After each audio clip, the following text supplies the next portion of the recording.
Both. Both. Both is good.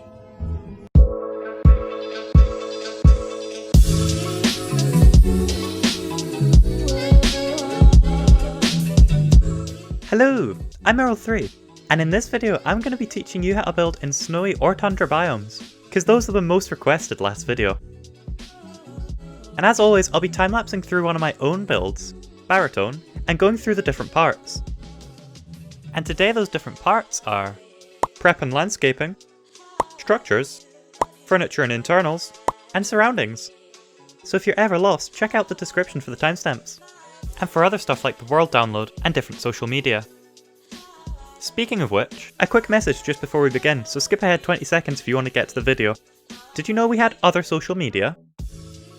We have an Instagram where we post sneak previews of builds to come on the channel. We have a Twitter where we post news about what's coming up, and not news. And we have a Discord. Yeah. There's also a Twitch channel, but that could be a problem. But in the meantime, we're going to keep growing our little community on YouTube. So if you're enjoying the videos, do make sure to subscribe, as most of you watching this aren't actually subbed yet. And with that all out the way, let's get into the time-lapse, and I'll show you how to build in the snowy biomes of Minecraft. So first and probably most importantly, you do want to be finding a nice area to build in. Here I want to be looking for somewhere where it's got hills and a nice depression where you can build in, and it's quite flat. So once you've found that, clear out the snow, the trees, and the leaves. But do keep the snow for later, because it does make really good decoration.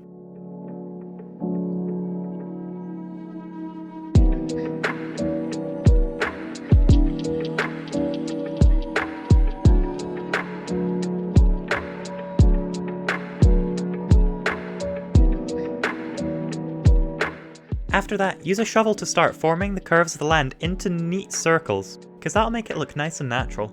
And natural is what we want when we're terraforming. Also consider making a central focal point like I'm doing here right in the middle, where the rest of the land slopes down into, because that gives you a lot of scope to build some really cool things. Next up, we're going to move away from the landscaping and towards the terraformation, and just like the tree video, we're going to be creating a cliff face here with an overhang. So start by making some really smooth layers on the top here to make it look nice and natural. Use stone as a template and then drop that template down to create an overhang. Bonus points if you get it all jaggedy like this, because that looks really nice once it's finished. And keep dropping that jaggedy shape backwards until you reach the ground. Then you can replace that lip around the top of the cliff face with grass and make it look that extra bit more authentic. And for added sparkle, replace the grass around the bottom of the cliff face where it overhangs with stone, as though they're stones that have fallen off the cliff at some time in the past.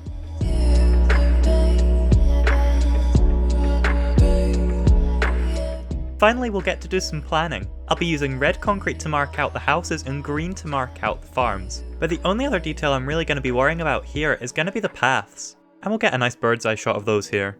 It's important when making these kind of paths that you don't go for straight lines. Curve them in and out the houses, as that makes a town or a city just feel a little bit more authentic. And keep a close eye on your material choice. Since it's such a small village, I'm using a lot of dirt and grass-like blocks, as well as a little bit of brown concrete powder. But if you're looking for a bigger build, consider using different stone blocks.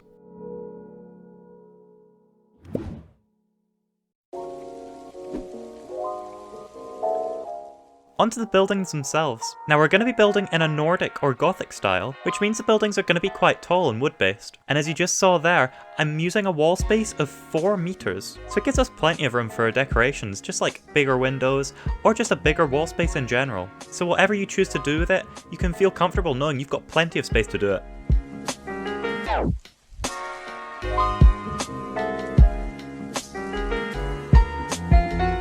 Material choice is also quite important here, as while we are using a lot of wood blocks, we don't want it to seem like a big monolith of brown. So sprinkle in other wood types other than spruce like dark oak or regular oak, and give your roofs a stone brick edging, again just to break up that really dull brown colour that you might otherwise be getting. You'll also want to make sure that you're not just building in straight lines. Consider making some diagonal builds just to break up that line as well, as again, it feels a lot more organic and natural to walk through a city that has slanted buildings than just straight blocks, especially with such a small village. Let's have a look now at one of those focal points I was talking about earlier. Here we have a large flat plain raised above the rest of the village, so we're going to put the biggest house on there to draw as much attention as we possibly can to it. We'll build the roof first, as that's the most complicated part of this build. You'll want to be using the spruce wood colours a lot here, so start filling in the majority of your slanted roofs with spruce stairs and spruce planks, and integrate the smaller outcrops of roofs into the main one as smoothly as you can, without forgetting that you have to go around the edges of the roofs with the stone bricks. Next up, fill the bottom couple of layers with stone materials, as that's going to give a solid foundation for the rest of your build. Then add some more details to the walls and the roofs by lowering some sections just a little bit with half slabs, to give a feeling of extra depth to the build. And add in some other decorations around the city as you desire, like these small stalls, using concrete or wool as different colours for the tops.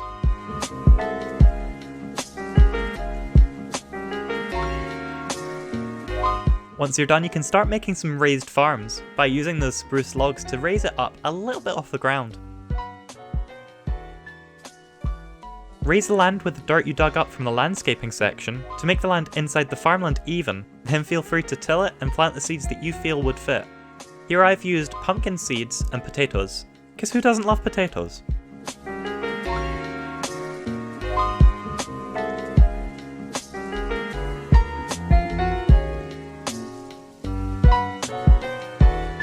And for decorations, raise the farm just a little bit and add in stone walls, happy Pride Month by the way, and fences, as that gives you just a little bit more detail in your build.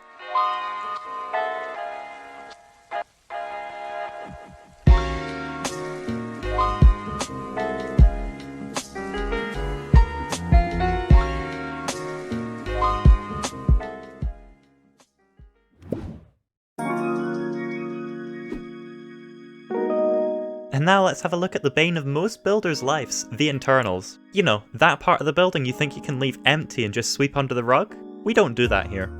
On the left hand side here, we're going to be adding in a fireplace with a little desk on the back wall of the first floor. And on the right hand side, we're building up a little library to fit in with an enchanting room. And on both builds, we're going to be using plenty of techniques like using slabs, using stairs, and using trapdoors to act as vertical half slabs. And we'll be lighting it up differently for each one. On the left I want it to be well lit, so I'm using lanterns, and on the right I'm using redstone torches so that it gives a little bit more of a mystical feel.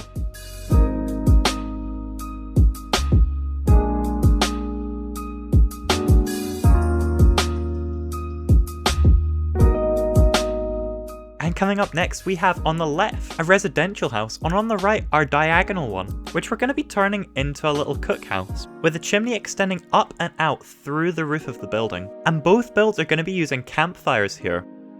On the left you just saw I extinguished the ones to make the header of a bed, and on the right I've put hay bales underneath the ones in the floor to make the smoke extend all the way up the roof. And in both we're going to be keeping with that wooden theme and making sure it looks incredibly cozy to just live in.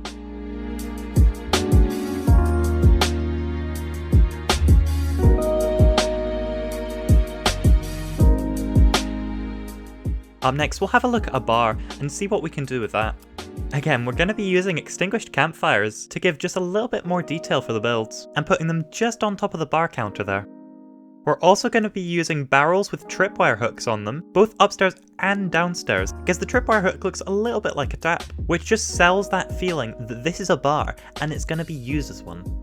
Speaking of bars and taverns, we're also going to be having a look at that building that we put on the top of the hill here, because that is another one. But it has multiple levels as well, so we're going to be going over each one individually. But a lot of the concepts are going to be the same.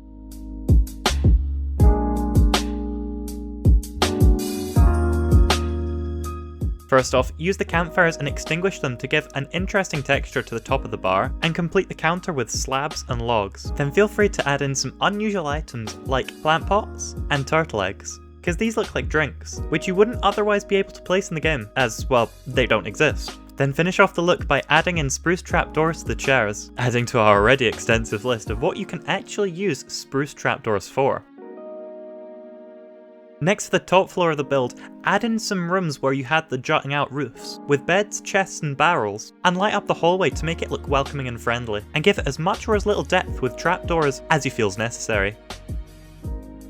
And on the middle floor, we're going to be making a map room. And one trick I really like to use is to place glowstone behind the item frames, so you reduce the need to light up the rest of the room and backlight the maps, so it's always visible. Next, add chairs, cups, and you can move on.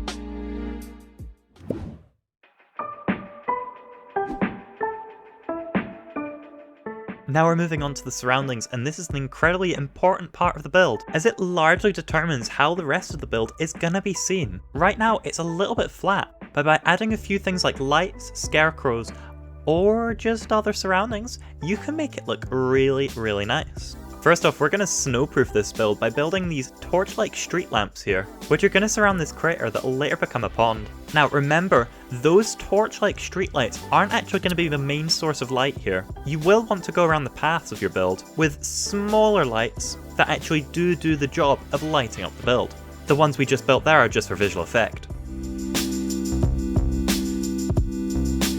In the pond, you want to actually be filling it up with ice first off, because in a snowy biome like this, the water will eventually just freeze anyway. So to make sure you have a functioning pond, you'll want to put sea lanterns underneath the surface of the water, so they melt the ice and give you a little bit of clear lake to fish in.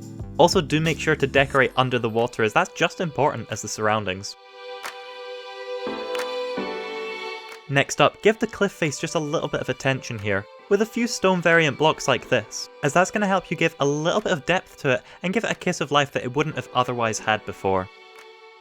You can see just off camera here, we've added in a few bushes and shrubs around the place, but around the houses we've also added in rocks that just hang onto the side and give that little bit of depth to the lower half of the houses that we wouldn't have otherwise had before, which helps how it looks a ton. Finally, check everything works well at night and wait for it to snow, as it is a cold build after all. After the snow's fallen, clear out your path again so that you can walk on it, and make sure it's lit up enough that it will just clear naturally.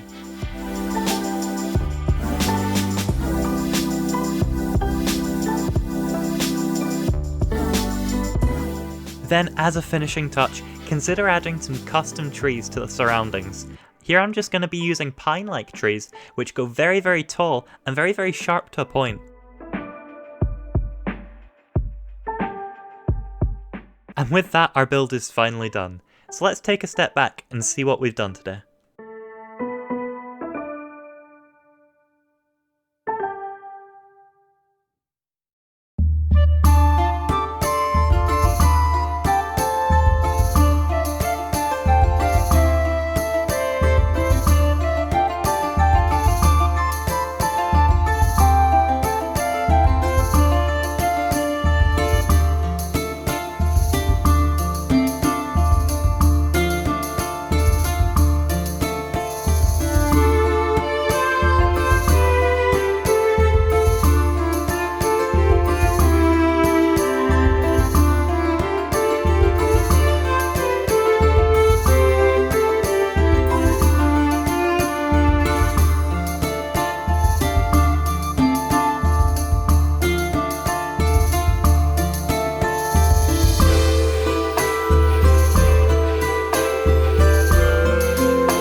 Thanks for watching. If you liked the video, be sure to leave a like, consider subscribing, and join our Discord community, where we do all sorts of evil planning for the future. And in the meantime, I'll be seeing you later. Goodbye.